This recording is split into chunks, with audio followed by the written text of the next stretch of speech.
interviewin lang kita konti. Hello mga kabataan! Ayan, interviewin muna kita. Ayoko! What's up sa inyo mga kapengyo, no? At ngayon, meron akong kasama ulit. Ayan, si Martel TV. Ayan, kasama ko ulit dito. Pumunta kami, dumayo kami ngayon ng Simpeng dito sa may sinasabi nilang Lomi House dahil sikat na sikat to ngayon dito sa Taiwan, sa may Hsinchu. Dito lang malapit sa train station Simpeng. At sobrang daming tao sa loob. Nung pumasok ako, tinignan ko, ang daming tao. So maya maya pasukin natin at iba-vlog ko yan para sa inyo mga kapengyo. A few moments later. At tayo na mga kapengyo, no? I-update ko lang kayo dito sa aking vlog. Medyo busy pa yung may-ari at marami pang customer. Kung makikita nyo kanina doon sa napakita ko sa inyo nung pumasok kami sa loob, napakarami pang tao. So ang gagawin na lang namin ni Mark, antayin muna namin na kumonti yung tao kasi talagang dinadayo siya dito. At mamaya pagka na-interview ko na yung may-ari, doon ko na lang kayo i-update ulit. At tayo na mga kapengyo, no? Kasalukuyan pa rin kami nag-aantay dito sa may 7-Eleven. Kung mapapansin nyo, napakaraming Pilipino na nag-aantay para kumain doon sa Lomi House. Ayun lang siya mga kapengyo, ayan.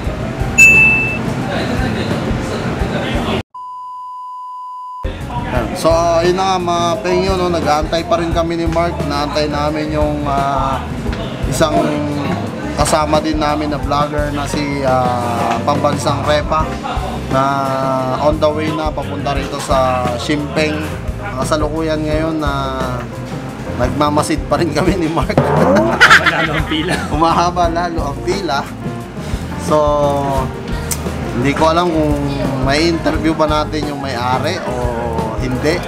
Pero kung hindi natin ma-interview yung may-ari, kakain na lang tayo at ipapakita sa inyo mga pengyo kung ano ba yung nasa loob ng Richana's food store na yan. Buti na lang meron ditong 7-Eleven na pwede naming tambayan muna kasi sobrang init ngayon dito sa Taiwan. Mainit.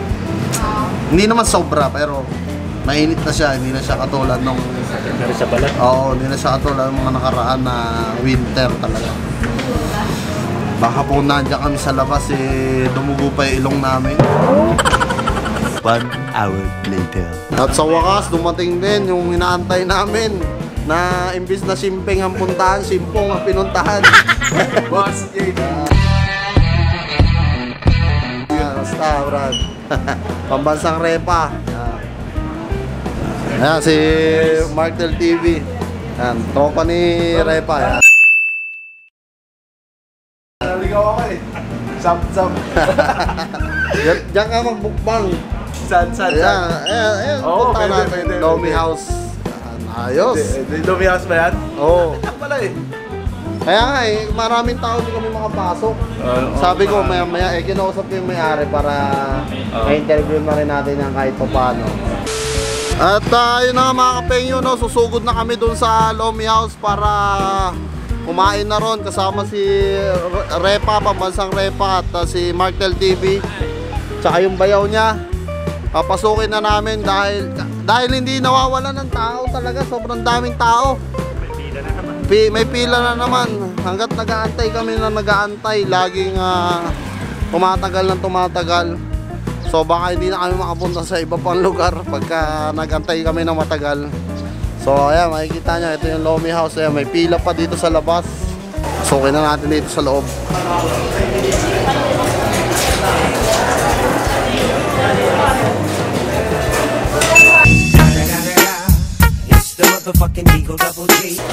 Ano order kuya? Ano ba yung pagkain dito na masarap? Lomi? Oo. Boss Lomi. Okay. Boss Lomi. Lomi na rin. Okay. Dalawa Lomi. Si ano? So, tama po si Lo. Yes. Boss Lomi. 19 number 22. Okay. Ayan, naka-order na po kami dito ng pagkain at ito yung amo dito sa kainan na to, sa Richana. Yeah, Richana's Food Store. At ang in-order namin, 2 lomi at 2 pork silog. So, mamaya, chichibog tayo mga penyo. Kita guys. At lumabas na kami mga penyo, no? At ito yung number namin, number 22 daw kami. Habang inaantay namin yung order namin, dito lang muna kami sa labas. Siguro tatawagin na lang nila pagka kakain na, no? 100 hours waiting. Ayan, actually kanina pa kami alas 9 dito, pero dahil nga sobrang daming tao dito sa hindi. Dahil sa sobrang daming tao dito sa Lomi na to, hindi kami makapasok-pasok, tsaka hindi namin ma-interview yung amo. At saka naligaw ako. Eto, naligaw. Simpeng, napunta Simpu. Sir, interview na kayo ng konti. Hello mga kabataan! Ayan, interviewin muna kita. Ayoko! Yung pagkain lang. Masarap na siya! Masarap? Alright. Ayan.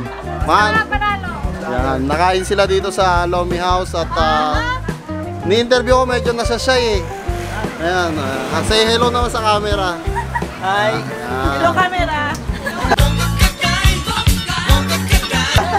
O, kamusta yung pagkain? Okay naman? Sulit naman. Ano ba yung order nyo? Yung Lomi? Lomi po. Lomi. Okay. Laki na po ng dyan Kaya masarap ba yung lomi nila?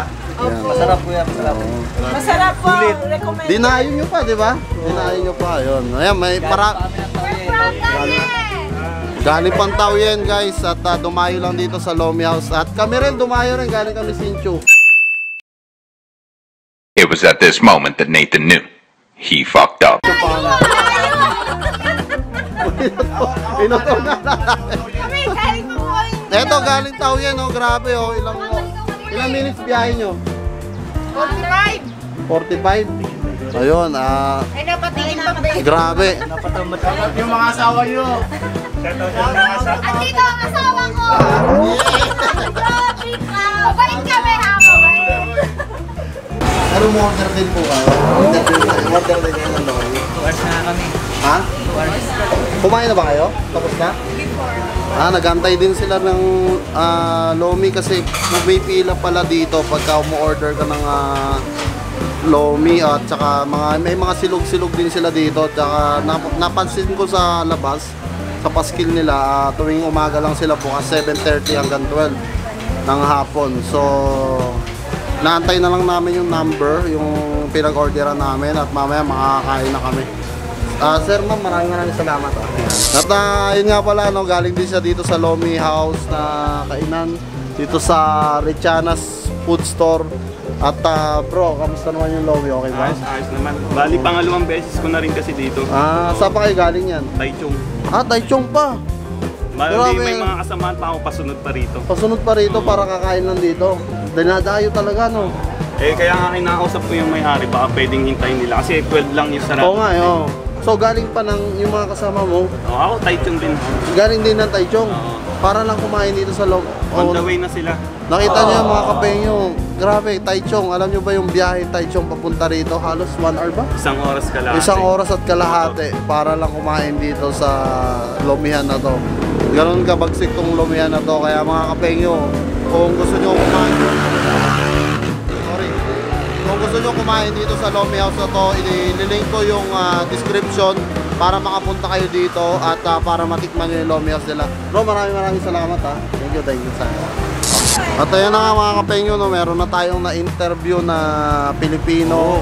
So, sobrang sulit daw eh, no? Sulit yan, masarap daw eh. Excited na kami tikman yung Lomi dito kung talagang okay ba talaga. Nagugutom na nga ako eh. Kasi dinadayo to eh dito sa Simpeng at marami nagsasabi na masarap daw talaga dito. Loming Batangas ang gawa daw. So, titikman natin yung mamaya mga pengyo at interviewin natin yung may-ari dito. Waiting lang, waiting. Waiting lang tayo, waiting.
Ito na nga pala yung halo-halo nila mga kapengyo. Para lang kami nasa Pilipinas. Lumpia. Pwede na ito. Sarap. At ito na nga ang lomi ng Taiwan. Isipin nyo sa Taiwan meron ng lomi. Meron pang halo-halo. Ayan o. Sabi, sarap. No, kamusta Brad? Okay ba? Panalo. Sarap. Sulit din yung pag-aantay eh. Sulit pag-aantay namin nila Repa. Ayan o. Para kami nasa pestahan. Panalo mga kapengyo. Yun. At ayun na nga mga kapengyo, no? Sa kasamang palad, hindi namin naubos ang aming mga pagkain.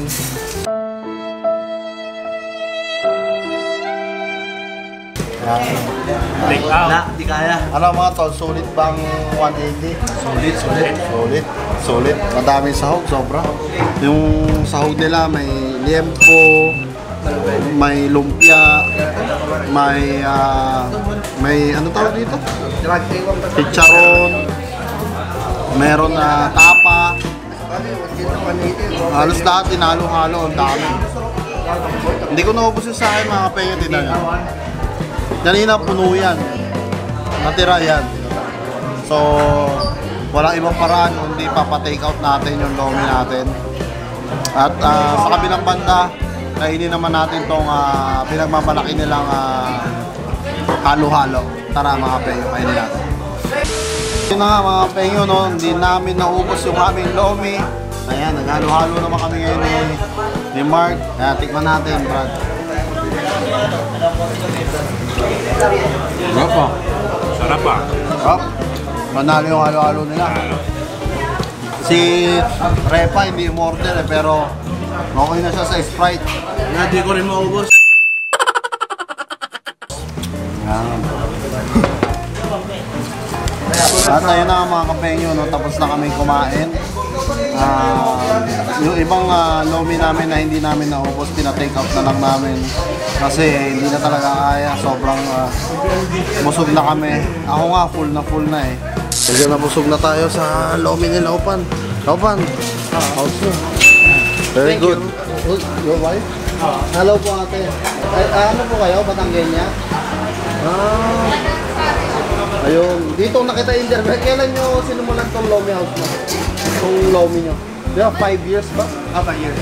5 years na kami. So talaga ang luto nyo rito, mga lutong Batanggenyo. Sarap, din. Ayos, panalo. Mas lalong dadayuhin pa yan ng mga kapengyo ko pag napanood nila to. At yun yung may-ari, tapos asawa niya. Ayan, Taiwanese tsaka Pilipina. Ganda at napakasarap ng negosyo nila dito ng pagkain. Pasok na pasok sa mga sambayan ng Pilipino. Kaya doon sa mga taong gusto pumunta rito sa negosyo nila, Richana's Food Store, punta na kayo dito at 7:30 AM to 7:30 AM to 12 PM lang sila. And afternoon, wala.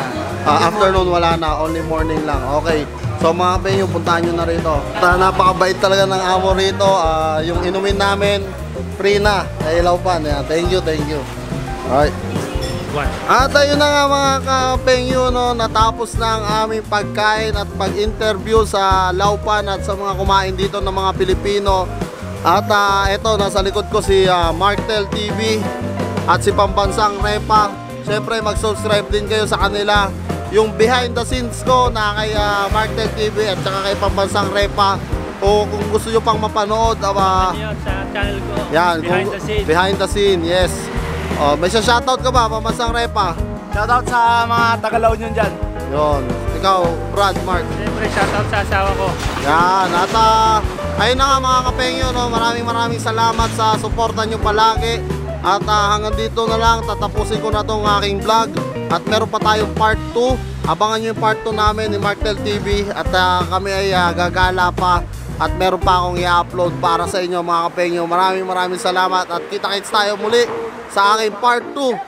At syempre, huwag nyo kalimutan mag-subscribe, like, and comment. And syempre, share nyo na rin sa mga tropa nyo. Let's go mga karepa!